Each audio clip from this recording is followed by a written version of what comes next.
السلام علیکم ناظرین، آج میں ہمیشہ کی طرح ایک خاص موضوع لے کر حاضر ہوا ہوں۔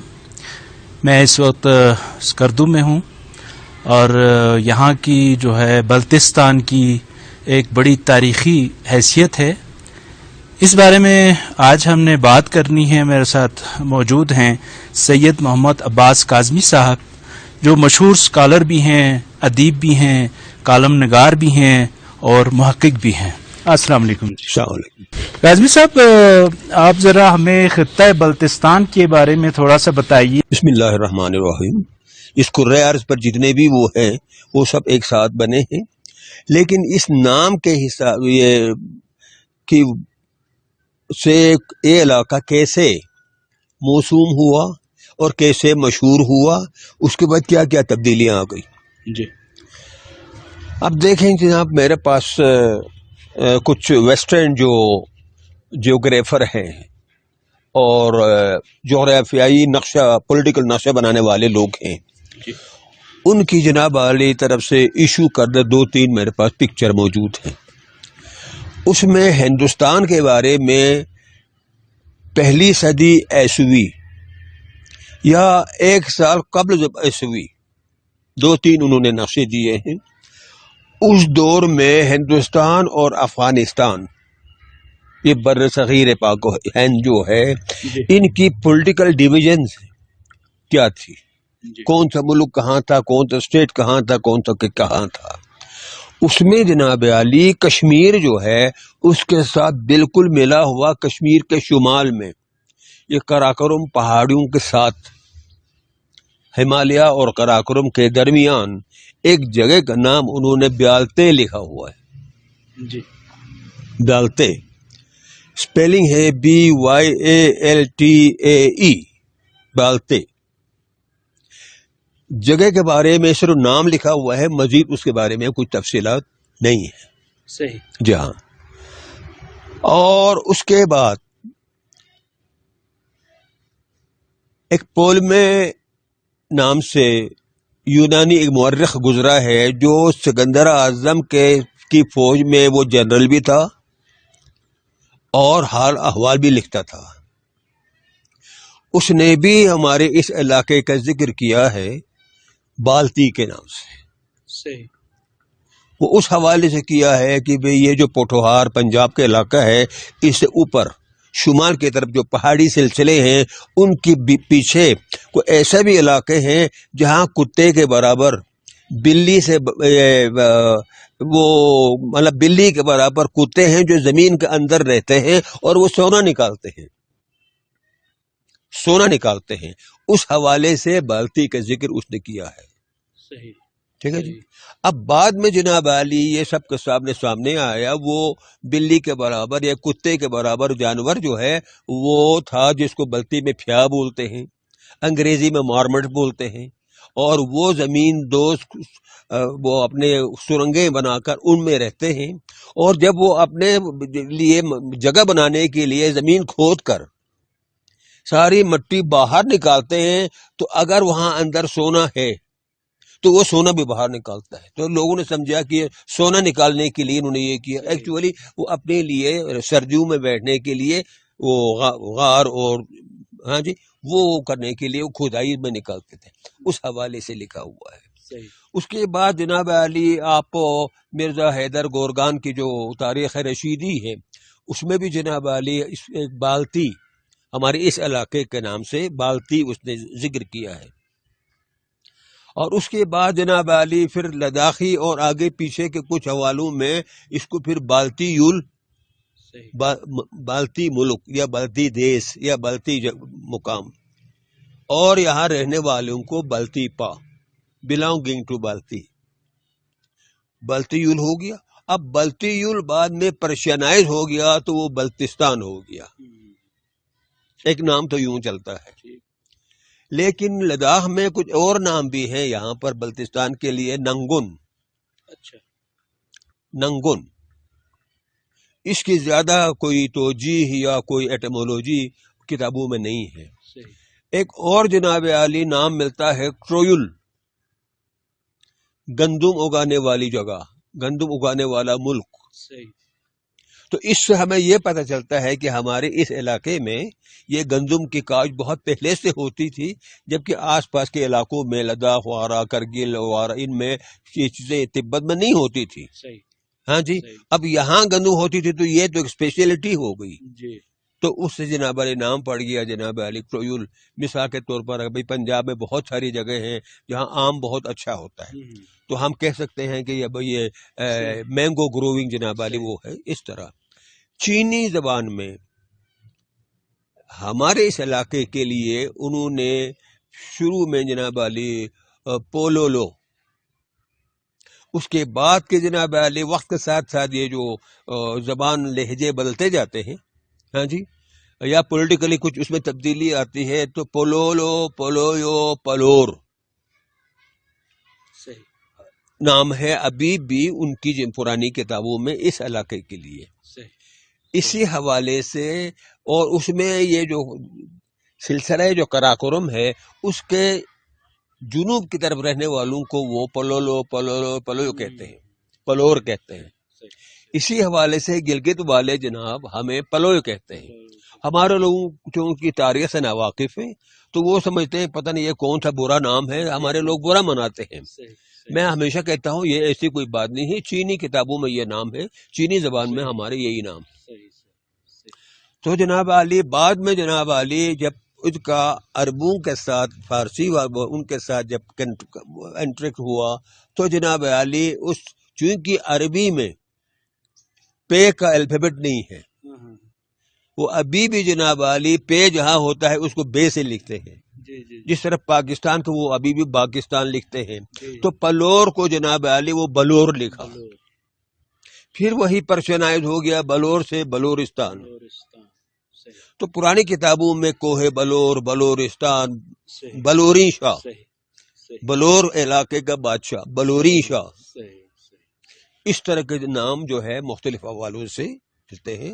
اسی طرح آپ کے ہندوستان کے جو مغل رائٹرز ہیں اکبر اور جہانگیر کے دور کے، شاہجہاں کے دور ہے، انہوں نے اس کو جناب علی تبت کوچک، چھوٹا تبت، تبت صغیر، یہ نام دیا ہے. تو یہ نام کی اہمیت آپ نے بڑا مفصل بتائی جی. مختلف قومیں جو ہے بلتستان کو مختلف ناموں سے پکارتی تھیں، جس طرح اس میں فارسی اثر بھی ہے بلتستان. تو کیا ہمارے معاشرے پہ یا لوگوں رہن سہن وغیرہ پہ بھی کوئی فارسی ایران کے اثرات ہیں جی؟ دیکھیں جی کہ ایران کے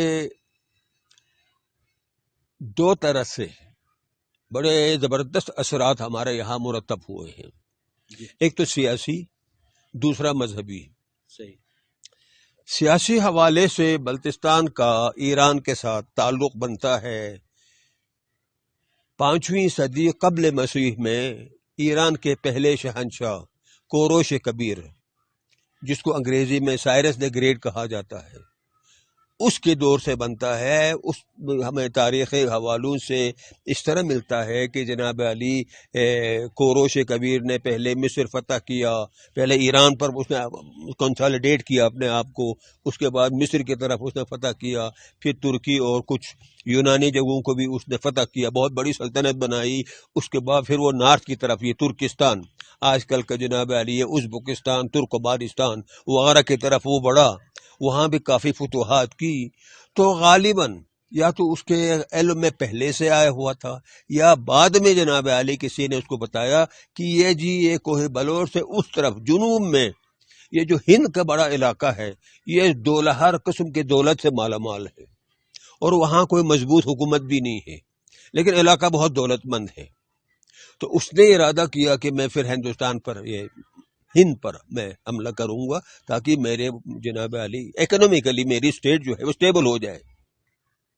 جی ٹھیک ہے نا جی. تو اس کے لیے دو ہی راستے اس کے سامنے تھے جب وہ ترکستان سے چلا، یا تو یہ ہے وہ خراسان اور یہ افغانستان سے ہوتا ہوا ہندوستان کی طرف آئے، یہ بڑا لمبا چکر ہوتا تھا. ایک دوسرا جناب علی یہ ہوتا تھا، یہ کوہ بلور سے، یہ جس کو آج کل کراکرم کہتے ہیں، یہاں سے، یہاں کے دروں سے اپنے فوج کو گزار کر کشمیر سے ہوتا ہوا انڈیا پہنچ جائے، ہند پہنچ جائے. یہ شارٹ راستہ تھا. تو اس نے ارادہ کیا کہ میں اسی کوہ بلور کو کراس کر کے ہندوستان پہ چڑھائی کروں گا جی لیکن ان کو نہیں پتا تھا کہ یہ کوہ بلور اور اس علاقے میں یہ جو ہمالیہ اور کوہ بلور میں یہ برفانی علاقہ ہے، بہت اونچے پہاڑ ہیں، بڑے گلیشیئر ہیں، یہاں سے اتنی بڑی فوج کا گزرنا، آرام سے گزرنا، یہ کوئی آسان کام نہیں ہے۔ بہرحال وہ آ گئے تو اس کوہ بلور کو کراس کرتے کرتے اس کی فوج میں تباہی مچ گئی، برف کی وجہ سے، حادثات کی وجہ سے، سردی کی وجہ سے۔ تو اس طرح جناب عالی اس کی فوج جو ہے بہت سخت نقصان کا سامنا کرنا پڑا۔ ایک کتاب میں تو یہ تک لکھا ہوا ہے کہ اس کی فوج کا ایڈوانس دستہ جو ہے وہ کشمیر تک پہنچا تھا یہاں سے آ کر۔ بہرحال کتابوں کے اس سے اب میں آپ کو ایک چیز اور بتاتا ہوں کہ یہ جو بلتی یا بلتستان جو ہے، ہاں جی، یہ جدید نام ہے، یہ کوروش کبیر کے دور میں 5ویں صدی قبل مسیح میں یہ نام نہیں تھے یہاں پر۔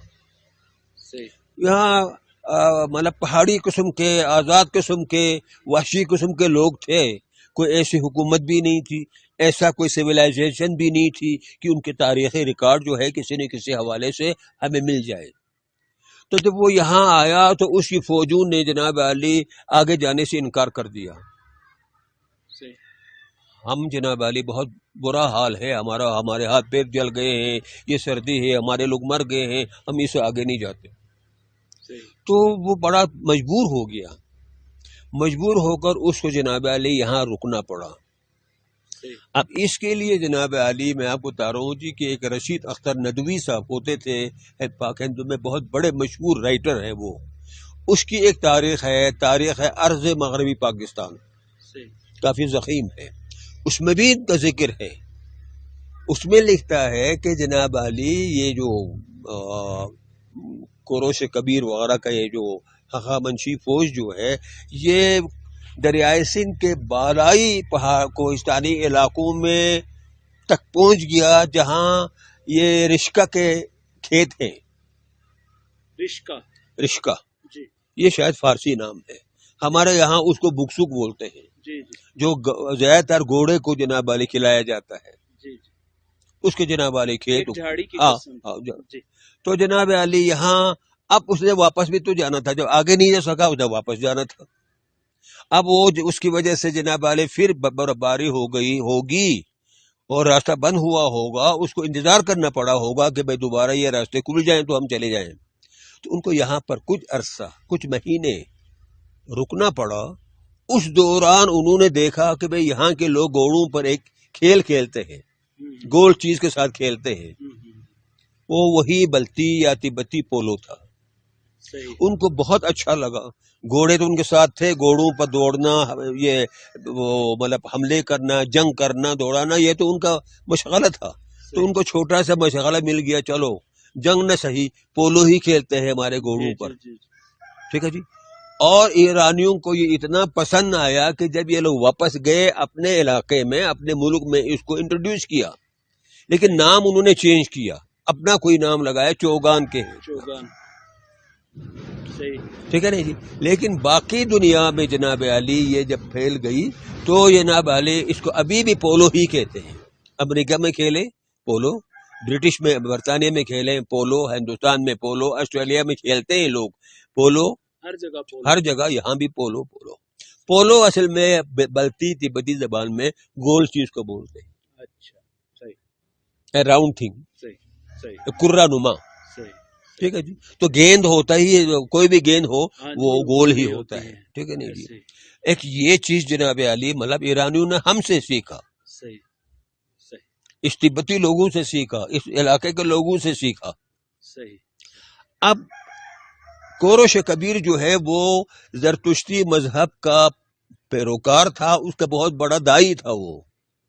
اس نے اپنے اور اس کے فوجوں نے یہاں پر زرتشتی مذہب کی بھی تبلیغ کی۔ اب کچھ تو کرنا تھا، بیکار تھے وہ لوگ، ٹھیک ہے جی۔ کچھ کئی مہینے کیا کرتے وہ، تو انہوں نے یہاں جناب زرتشتی مذہب پھیلایا، جو یہاں بہت بڑا مذہب بن گیا۔ خیر یہ لوگ تو واپس چلے گئے، ٹھیک ہے نا جی، لیکن زرتشتی مذہب یہاں پر پھیل گیا، عوام نے جناب اس کو قبول کیا، اور اس کے جناب علی ورثہ یا اس کے باقیات آج بھی ہماری سوسائٹی میں ہمیں نظر آتے ہیں۔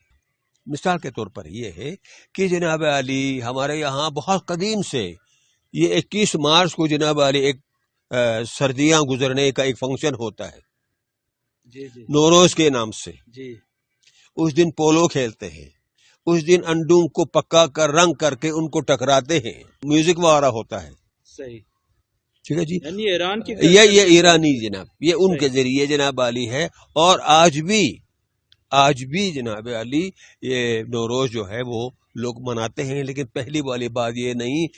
اور چونکہ زرتشتی مذہب میں آگ کو بہت زیادہ جناب علی اہمیت دیتے ہیں، آپ کراچی میں جناب علی آپ کے پارسی لوگ، یہ زرتشتی ہیں پارسی لوگ، انہوں نے اپنا آتش کدہ بنایا ہوا ہے، ایران میں ہے، ہر بمبئی میں ہے، ہر جگہ پر جہاں وہ لوگ ہے، ایک آگ کو ہمیشہ کنٹینیوسلی اس کو زندہ رکھتے ہیں۔ ان کا عقیدہ یہ ہے کہ یہ آگ جو ہے یہ اس پروردگار کا، اس رب کا جس نے یہ پوری کائنات بنائی، اس کا مظہر ہے، اس کی نشانی ہے۔ ہم اسلامی ٹریڈیشن میں دیکھتے ہیں موسیٰ کو بلایا طور پر اپنی زیارت کے لیے، تو اللہ کسی فرشتے کی شکل میں، خوبصورت انسان کی شکل میں، جن کی شکل میں یا شیر کی شکل میں نہیں آیا، اسی آگ اور اسی روشنی کے ذریعے جناب علی اپنا جلوہ دکھایا۔ وہ اتنا پاورفل تھا کہ موسیٰ بے ہوش ہو گئے۔ یہ ساری مثالیں ہمارے پاس ہیں نہیں۔ تو یہاں پر جناب علی آگ کی بہت احترام کیا جاتا تھا۔ ہمارے یہاں پر خواتین کو سختی سے منع کیا گیا جاتا تھا معاشرے کی طرف سے۔ آپ لوگوں نے گھر میں جلی ہوئی آگ جو ہے، انگارے ہیں یا شعلہ ہے، اس کے اوپر سے گزر کے نہیں جانا ہے، بے احترامی ہوتی ہے۔ ہاں بالکل۔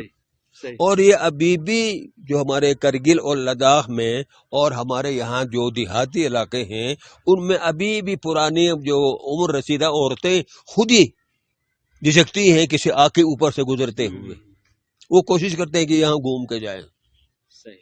تو یہ ایک بہت بڑی بات ہے ایرانی وہ زرتشتی مذہب کے حوالے سے۔